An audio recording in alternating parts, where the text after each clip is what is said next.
రేపు మా ప్రభుత్వం వస్తుంది, స్టేషన్ తిప్పుతా. ఇవాళ మేము ఒక రాధాకృష్ణ గారినే కాదు, రేపు నువ్వు ఏ ఛానల్ యజమానన్నా ఇలాంటి మాటలు మాట్లాడితే మేము ఇదే మాట్లాడతాం.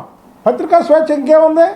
రాధాకృష్ణ గారు నువ్వు స్టేషన్కి తిప్పేలాగైతే నువ్వు సాక్షి పేపర్ పెట్టిన కాంచి మా నాయకుడి మీద నువ్వు రాసేటువంటి రాతల మీద నిన్నేం చేయాలి చెప్పు?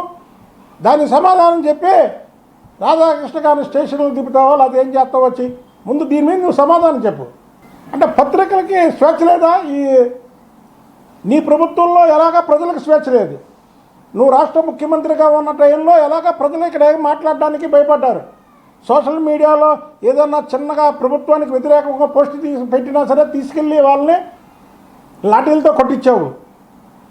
నువ్వే వాళ్ళు మాట్లాడేది. అలాగే వైసీపీ నాయకులకు చెప్తున్నా, వైసీపీ నాయకులు మీరు వైసీపీ అంటే ఏంటి? అది వైఎస్ రాజశేఖర రెడ్డి పార్టీయా కాదా? దీనికి సమాధానం చెప్పండి. ఇన్ని నీతులు చెప్తున్నారు కదా మీరు. వైఎస్ విజయమ్మ సాక్షాత్తు వైఎస్ రాజశేఖర రెడ్డి గారి భార్య.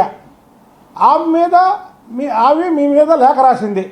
నీ సాక్షి పత్రికలో ఏ మూలన్నా చిన్న దాని గురించి రాసావా? నీది కర్రపత్రిక లేకపోతే పత్రిక? దీనికి సమాధానం చెప్పు.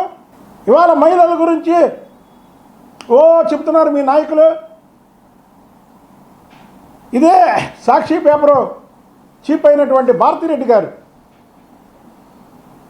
అమరావతి రైతులు వేశ్యలు అంటే ఎందుకు సారీ చెప్పలేదు? ఎందుకు వాళ్ళు తప్పని చెప్పలేదు? చెప్పండి. మేమేమి ఇంట్లో వాళ్ళని ఎవరిని కించపరిచే మాట్లాడలేదే. ఇదే అసెంబ్లీ సాక్షిగా నువ్వు ముఖ్యమంత్రిగా ఉన్నప్పుడు అసెంబ్లీలో నీ మంత్రులు, నీ ఎమ్మెల్యేలు భువనేశ్వరి గారిని ఇష్టానుసారం మాట్లాడి చంద్రబాబు నాయుడు గారిని మానసికంగా ఇబ్బంది పెడితే నీ పార్టీ ఏదో పెరిగిపోయిద్దనే ఒక ఉద్దేశంతో మాట్లాడినప్పుడు నువ్వు చిరునవ్వులు చిందించలేదా జగన్మోహన్ రెడ్డి? ఆ రోజు నువ్వు లోపడున్నావే, అసెంబ్లీలో ఉండి నీ పక్కన ఉన్న వాళ్ళు తిడుతుంటే సభాషణ చప్పట్లు కొడుతున్నావే. ఇవాళ చంద్రబాబు గారు, లోకేష్ బాబు గారు ఈ ఆంధ్రజ్యోతి రాధాకృష్ణ గారిని ఖండించలేదని ఏం చెప్తున్నావు? ఆంధ్రజ్యోతిలో వచ్చినటువంటి మావి గన్ను మీద భారతదేశం మొత్తం ట్రోలింగ్ చేయింది. నువ్వు ఇవాళ ఆంధ్రజ్యోతి మీద చేసే ప్రతి ఒక్క కార్యక్రమం కూడా మావి గన్ను అనే దాన్ని ట్రోలింగ్ చేస్తున్న దాన్ని డైవర్షన్ చేయడానికి చేస్తున్నటువంటి పన్నాగం ఇది. ప్రజలకు చెప్పాల్సినటువంటి బాధ్యత మా మీద ఉంది.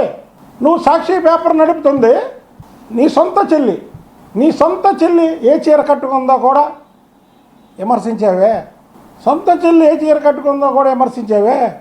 నువ్వా ఈరోజు మహిళల హక్కుల కోసం మాట్లాడేది?